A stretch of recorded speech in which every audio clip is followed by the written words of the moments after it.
Hi hello నమస్తే, నేను మీ Deepthi and welcome to my channel HD Deepti.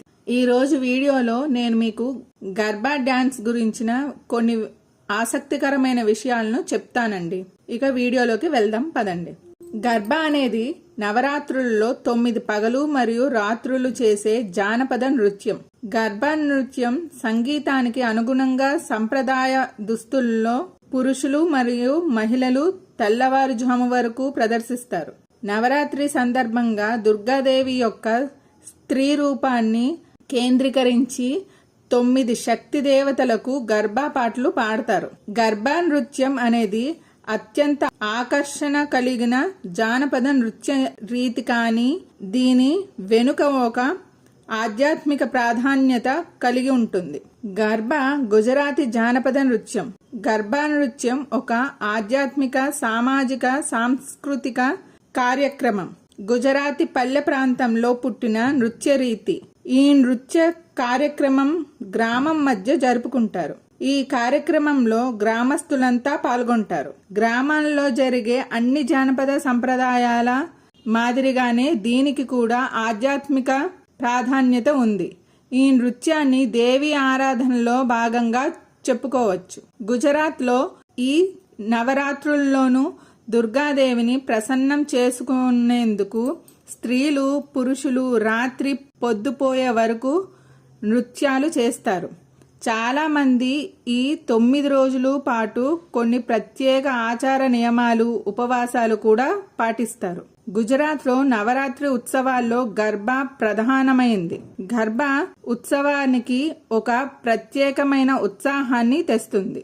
వలయాకారంలో సాగే నృత్యం ఇది. ఎక్కువ మంది పాల్గొంటున్నప్పుడు ఎక్కువ సంఖ్యలో వలయాలు ఏర్పాటు చేస్తారు. ఈ నృత్యానికి ఒక ప్రత్యేకమైన దృక్పథం ఉంటుంది. కాలచక్రం ఎప్పుడూ తిరుగుతూ పునరావృతం అవుతుంది. పుట్టుక నుంచి మరణం వరకు ఆత్మ తిరుగుతూ ఉంటుంది. ఈ అన్ని అంశాల్లోనూ కదలకుండా నిరంతరంగా ఉండేది దైవశక్తి ఒకటే.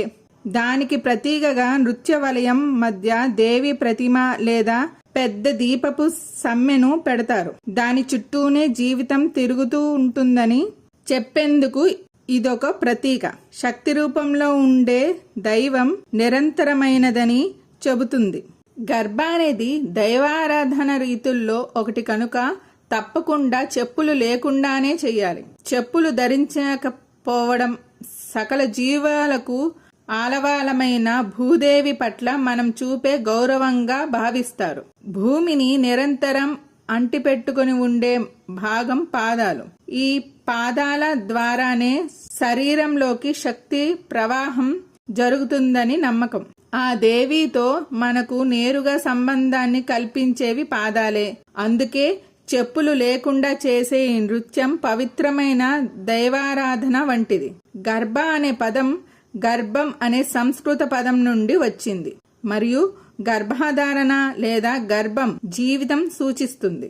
సాంప్రదాయకంగా డాన్స్ అనేది ఒక మట్టి లాంతరు చుట్టూ ఒక కాంతిని కలిగి ఉంటుంది. దీనికి గర్భాదీప్ అంటే గర్భదీపం అని పిలుస్తారు.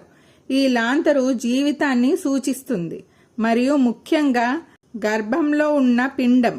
నృత్యకారులు ఆ విధంగా దైవత్వం యొక్క స్త్రీ రూపమైన దుర్గను గౌరవిస్తారు. గర్బా అనే నృత్యం యునైటెడ్ స్టేట్స్ లో కూడా ప్రసిద్ధి చెందింది.